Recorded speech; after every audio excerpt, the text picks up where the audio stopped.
Good morning. I'm excited to get to chat with all of you and Todd McKinnon, the founder or co-founder and CEO of Okta. Todd is distinguished by being able to do several challenging things. One I just learned of, which is he's a acclaimed CrossFit athlete, and he also survived a number of years of me interacting with him on his board and lived to tell the tale. Those are vying for most challenging things I've ever done. It's 1 and 2.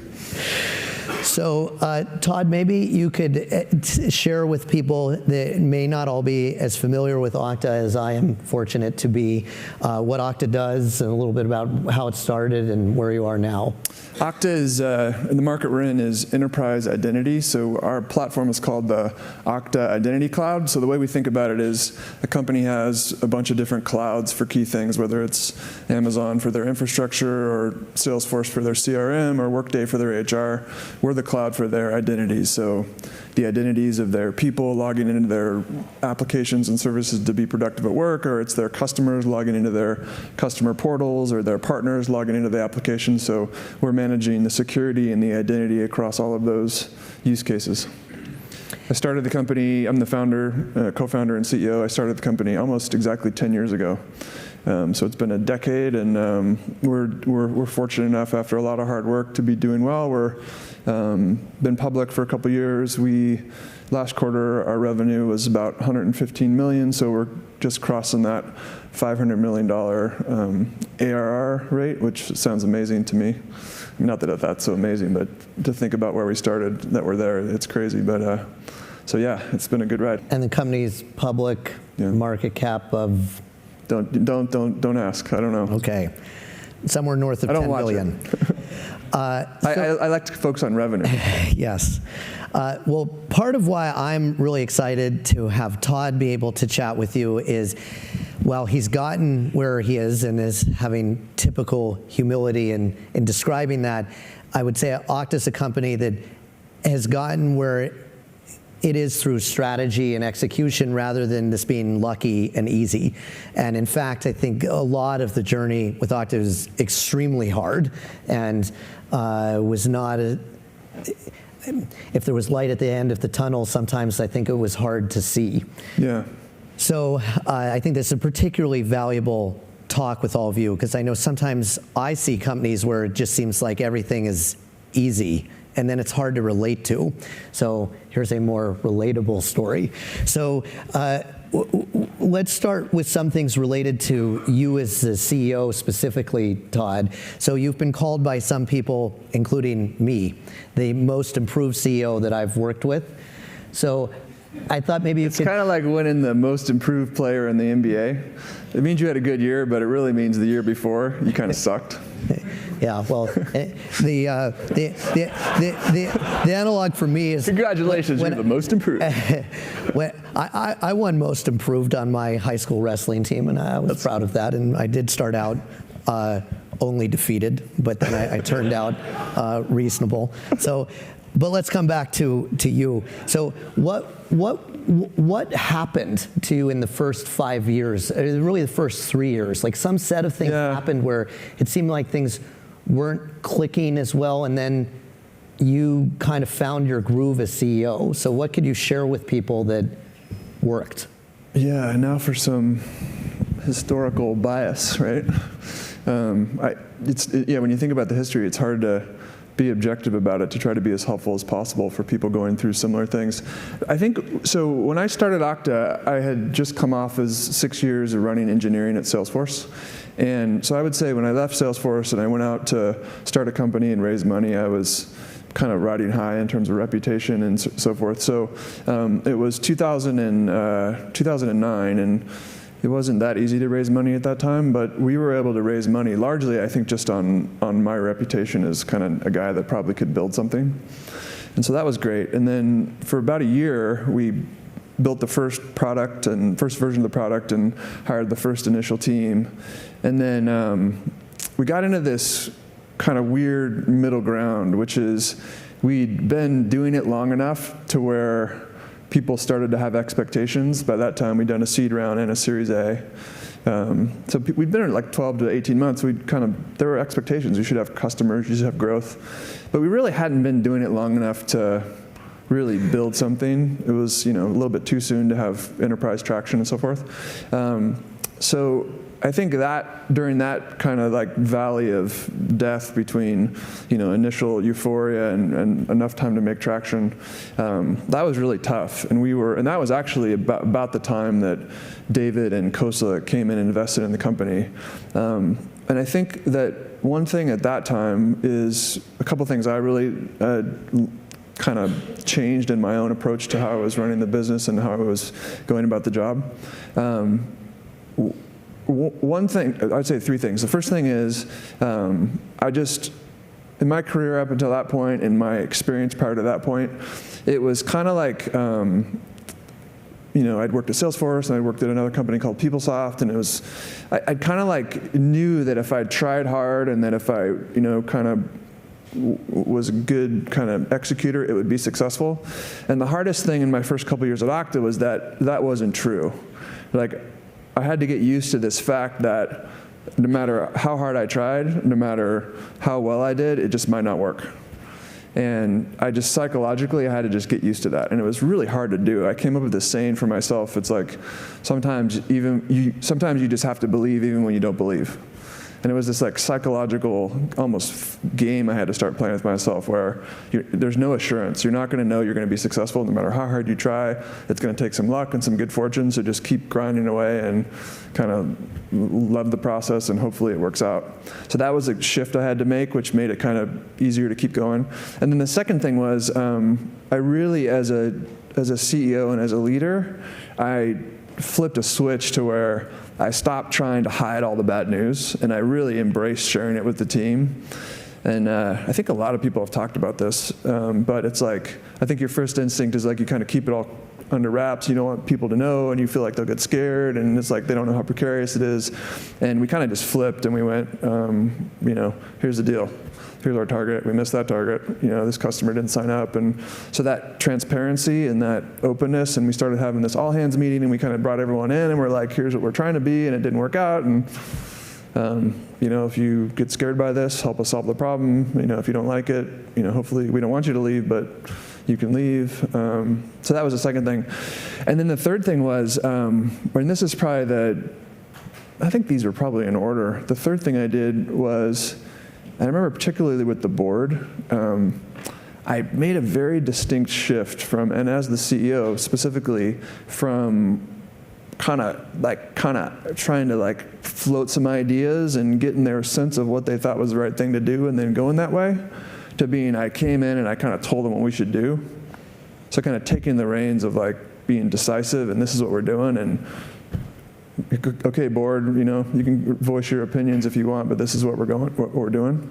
And that one worked really well, because I think that, it seems in hindsight fairly obvious, but, I could see the board before that kind of walking out of the board meeting going, I don't think he really knows what he was doing. He kind of asked us 4 things, and then it was a pretty stark change. You were going to the board meetings by this time, and then, I'd come to the board meeting, I'd be like, bing, bing, bing, this, and that probably gives them confidence, right? It's like, okay, finally, I don't know what he had for breakfast that morning, but he's decided he knows what he's doing now. So those were a big deal. And another big deal through that was we raised right in that kind of valley of death there, we raised our Series B, and I still remember it distinctly. It was in the summer of 2011, and Khosla and David put down a term sheet, and after they put down the term sheet and into the diligence, we basically whiffed the quarter, and they didn't pull the term sheet, so thank you very much for that. Of course, you made a lot of money on it, so. We did. But that was, I remember we didn't get a deal. It was a $200,000 deal. It felt like the end of the world. But then, we got that, we missed that quarter, but then we made the next quarter. That was in the fall of 2011. And I distinctly remember that. I think our target for in ACV bookings for that quarter was $350,000. And we did $370,000. And it's like, oh my God, this is we've arrived. Let's spend a minute on working with boards. You have a great board, and You also have some strong personalities on the board, over the arc of the company. And directors have a lot to offer, but they can also, as you said, sort of push you different directions. What advice do you have for people on who should be on the board when? How do you manage that? Yeah, it's a really good question. I saw you had some sessions on that. Maybe they happen tomorrow. They've already happened. I mentioned kind of being more front-footed. That was really helpful for me. The other thing I would say is that what I found is that the cost of getting a board member enough context in the decisions or what's happening with the company so that then they could give you good, relevant advice is pretty high. That cost of kind of setting and building context, for example, what's happening in your market or what's happening with the team. So for a lot of times in Okta, I felt like I almost would not ask them for help, or they wouldn't be able to give valuable help because I felt like it was so much context setting. So we try to do a better job regularly setting that context so that we're updating them and giving a bunch of information to consume so that when the point comes when you need help on something, they have more relevant insight. That worked pretty well. Like work more on continuously setting context for your board so that they can spring into action and help you. I think especially in the early days of the company, you're kind of looking for board members that can help you, that know the space. But very quickly, you find that you're the expert and that you know way more about the space and the company and the competition and the nuances and the people than any board does. So I think that context setting helps a lot. Yeah, that's the one thing that comes to mind. Yeah. Let's talk about building the team. Yeah. So especially in the early days before the company was hot, how did you recruit people in San Francisco? Yeah. Yeah, there were a lot of super hot companies when we were not hot, and it turns out that we were maybe hotter than they were in retrospect. It was a lot of just personal. I spent a lot of time just kind of personal touch. I think as a CEO, especially in the early days, people like to talk to CEOs. Candidates like to know that they have the opportunity to meet the top person, even if you're small. And I still try to do that a lot today. I try to spend a lot of my time talking to candidates and meeting people. And then the other big thing is that the temptation, especially early on, when there's a lot of other hot companies that are doing really well and buzzing about, and your company maybe isn't. I would remember talking to candidates and meeting with people and thinking okay, really local and mobile is really hot. So maybe I should try to explain to this candidate how what we're doing is kind of like mobile and local. Yeah, it was not very convincing. But the point is that at some point I just said this is our vision. We want to enable any company to use any technology, and we think identity is the key to doing that, and that's the vision I'm going to sell them on. And I'm just going to be true to us and say, this is why we think it's cool. And on the engineering side, it's maybe we're not building all iOS apps, but the cool thing is that we're trying to build an internet scale identity service that can never go down and has to be 100% uptime and so forth. And kind of going back to what we believed in and what made us, even though we weren't maybe doing that great at the time, it's you want people that are bought into your vision. And even culturally, companies that are growing think about the culture. Everyone thinks about the culture and how you impact it and so forth. And that was the obvious thing, but it was an insight for me, was that the number one thing about culture is you need people that are fired up by your vision, right?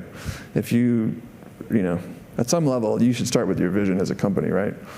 And if you don't get people fired up by that, how can you build a great culture if they're kind of not bound by that core cultural vision about the future? So in terms of all the culture, I'm sure everyone in here is doing a bunch of work on their company culture, and the two things I would say is start from the vision and make it be your vision and start selling that. And the second thing is, the culture is mostly how you act, right, as the leader. You can have all the kind of sayings and feedback you want, but at the end of the day, people look at you and see how you act. They see how hard you're working. They see how focused you are. They see how you treat your team. They see who you promote, who you praise, who you kind of are annoyed by. So how you act is super important. Not to put a lot of pressure on you, but that's kind of how it works. What advice do you have for people that are like you were for the first time managing a bunch of areas that were outside the expertise you'd come before? So hiring and evaluating and managing disciplines that are not your background? Yeah, that is a great question. And I think that it's a huge plus, I think, and a huge advantage to have a technology engineering background. Because I think of so if you, broadly speaking, I think there's like kind of G&A and sales, or sorry, G&A and finance, and then sales, and then product and engineering. I think of all those three, I think the hardest one to not be in that discipline and then manage as the CEO is probably product and technology. So in some ways I had it easier than some other folks might. Then I would say I think G&A, that, my co-founder Freddie was strong on finance, so he did a lot there. And then I had enough business and finance background to kind of have kind of a high-level knowledge and then enough instinct on that to make it work. I think sales was the hardest one,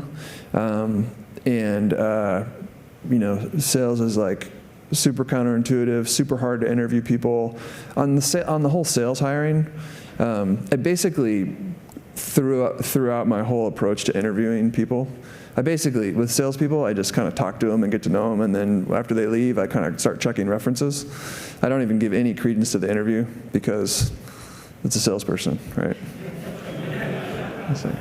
It's like I don't know. You go it's like a magician, right? It's like I know this is magic. I know they're tricking me, but it's a good show. And then after the interview, you go call in the references and see and I think that actually, the more senior people you hire in every discipline, the more philosophically I've done that. I just the interview is mostly for me to sell them. I sell Okta and I sell what we're all about. And then after the interview, I start calling people and see what they're really like at their jobs. That's how I hire. And it also very much surprises me, people don't call me to get reference checks on people that have worked with me. So if you're hiring someone from Okta, please call me. I'll tell you. Call me up, get the reference check. Yeah. You mentioned your co-founder, Freddie, and how he had different skills. Maybe share some about what worked with you and your co-founder over time, and also general observations, because you see other companies that go through evolutions of founder changes role, founder divorces. How do you make all that work? Yeah. Freddie and I have been very lucky. 10 years, we're still going strong. I'll talk a little bit about where we are now, but I'll kind of rewind back 10 years. Hopefully it'll be helpful for folks to hear. So Freddie is we worked together at Salesforce, but not super closely. We kind of knew each other. He's about 6 or 7 years younger than I am. So he was at Salesforce. I was kind of married with kind of getting ready to start a family, and he was not married. And kind of, behaving like that. And so we kind of knew each other socially, worked together in a couple projects. So we knew each other when I left to start at Okta. We kind of had some mutual friends. We got introduced. So we kind of had a professional relationship, and we did a reference checking on each other, but we didn't know each other very well. So the first thing we did that was super important is that we had the conversation about who was going to be the CEO. And I remember I was really worried about it, right? It's like this guy, he just finished his MBA. He left Salesforce and gone back and gotten his MBA at MIT. I had, just left Salesforce recently, and it was not clear who would be the CEO. He had venture capital experience. I was product and technology guy. I was a little older, a little more experienced. So we had to have this conversation, and I was really worried about it. I was like, all right, we're gonna have the conversation today. So I really want to work with you, but I'm the CEO. And it was really easy. He's like, okay, I get it. I'll be number two. And getting that clear up front was really important. And then the other lucky thing we had was that I don't know why this is, but for whatever reason, we're both super competitive people, but we're not competitive with each other for some reason. And I think a lot of times when companies are struggling or starting to grow, it's like competition between who gets the credit, who makes the decisions, and for whatever reason we competitive together, but vis-a-vis each other we haven't been competitive. And then I think the biggest thing too is I think our personalities are different enough. I'm more introverted and more kind of quiet, and not that I'm super quiet, but he's very extroverted and outspoken and gets energized off people, and I get energized more like thinking things through and working on mostly kind of internal things. So we've been very lucky. Over the years, it's he was very flexible about starting off with many operational things he owned: finance, operations, HR. Then as we hired senior executives in each of those areas, kind of peeling back those things and kind of taking one for the long term right now. Or taking one for the long term, doing what's right for the company, although he was giving up ownership. But it's worked out really well. Yeah. Okay. Was that your question? Yeah. A more specific question? Yeah, just a couple other questions. We'll see if the audience has any questions. We could talk about, you can pick one of two scary scenarios you want to address. Yeah. They're related. One is you're in a category that doesn't exist, no one's paying any attention, and now suddenly it's a big category and all these competitors want to kill you. And related to that, the competitors also want to buy you for a lot of money, or they're going to kill you. Yeah. So how do you think through, in a crisis, how do you think clearly? So I think the scariest, I mentioned before already, the scariest by far was like being in that valley of death, like, not knowing if it's going to work, not kind of that feeling that it's not in your control. That was probably the worst. For me, that was the hardest thing to go through. I mean, I don't mean to over dramatize it. People go through a lot of hard things in life, but in terms of like the company growing, that was really hard for me.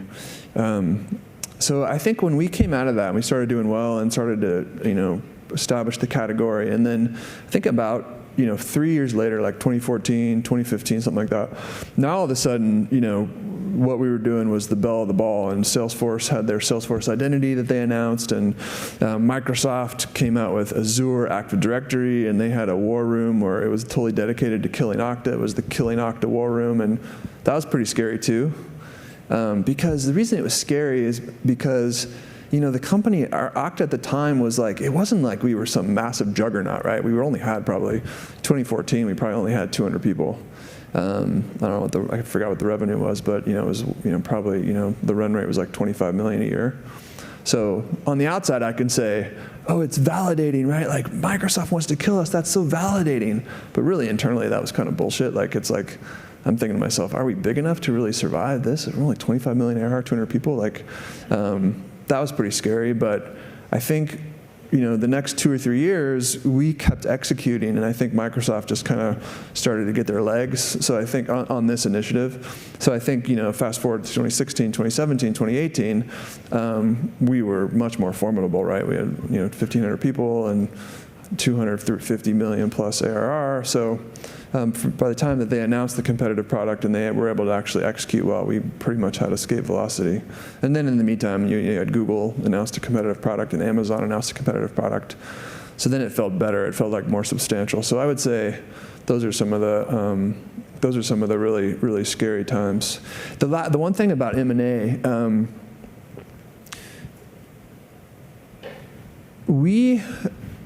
and this is Freddie and I both, we decided very early, probably in the first year or so, that we didn't want to sell the company. We just didn't want to sell it. We were in this to build an independent technology company, and we didn't want to sell it. And I think maybe a lot of people decide that. Some end up selling, some end up not selling. But on the margin, I think it really helped us kind of not even have the conversations. And when we did kind of get really aggressively approached, just not have them in very much depth. And that is always backed up by enough faith in the business and enough faith about the future to know that you can survive independently. But I think kind of psychologically making that decision kind of helps you a lot get through those times where you might have some questions. One last question I have, and then we'll see if the audience has questions. It seems most people, I think, that are CEOs have trouble being anything other than a great CEO. If they are a great CEO, they're not in good shape, they're not a great dad, they're not a great husband. My impression is... What about the most improved husband? We'll have to leave that that's over my pay grade. But how do you balance all these different things? How do you are a great CEO but do CrossFit, a dad, husband? Well, I mean, it's just hard to be so wonderful. I think that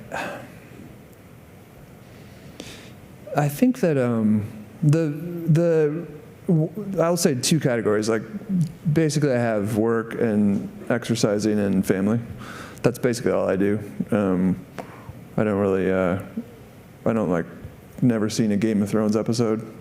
Although one time I watched half an episode on a plane. It was really weird. Like, young people turn into old people, this woman like stabbing this guy through the heart with a sword. I'm like, I'm stressed out because I'm flying, and then like some weird shit's happening on the TV. I'm gonna turn it off. So yeah, so I would say, like, for me, exercise it's like stress relief. I've always been like this since I was, in high school, just really into exercise and movement and sports, because it's like something about like endorphins or whatever.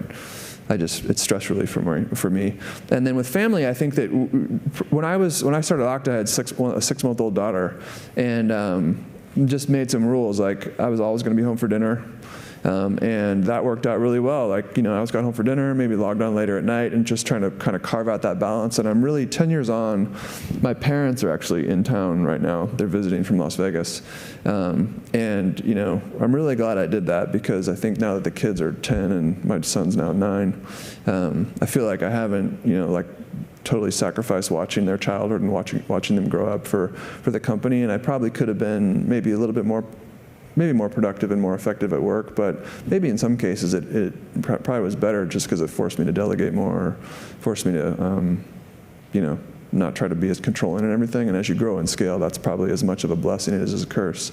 And then also just in terms of the family and stuff, my wife does amazing stuff, and she's a great partner and done a great job with the kids.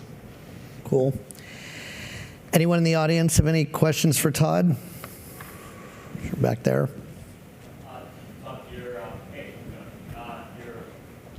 Your point about references really resonated with me. Yeah. Also insane to me that people don't call me about ex-employees as well. Yeah.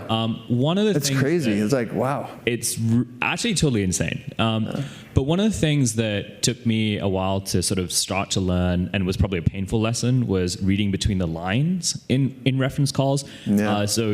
Classic example, of course, is when someone says, oh, yeah, this person's really good at that very specific thing. It means that they're probably not good at a whole bunch of other things, and that's probably a flag that you want to investigate. Are there any other reading between the line lessons that you've just sort of found in doing reference calls? I did a reference call for a woman. I had to learn this lesson too. Like, it was just 3 years ago, and really like high-level executive hire we were trying to make, and called a reference, and the reference the woman I was speaking with raved about the candidate, and I was like, great. Hung up the phone, and 5 minutes later I got my phone rang, and it was a woman that used to work for me that now worked with the woman I just had done the call with, and she goes, hey Todd, this is so and so, and I said, oh, how's it going? I haven't heard from you in a while. She goes, the woman you just had a reference call just came into my office. Basically, she felt so bad because that whole call she was lying to you about this woman. She thought she's the worst ever, and so I think people don't always tell the truth. So one thing I started doing is just like, basically just start off the reference call by saying, I really like so-and-so. I'm really excited with working on him, and like praise him a little bit. This is now when I call you all for references, you're not gonna fall for this. So, but I was like, yeah, I really like working with them. Just how the best can I interact with them? Kind of get it going positively, and then I just follow up with like, what is this person the best in the world at? Tell me, because it's a positive thing, and what you'll get a lot is like, nothing. You can't even think of anything. The best, like saying hello when you come in to work in the morning. So that's a trick I've used. And then the more specifics you can talk about, the better. A specific project, how did you work on? What did they do great? What could they have done better? Those are a few things I've used. Yeah. Okay, thank you, Todd. We're going to stick on time. We appreciate very much your coming, and thank you.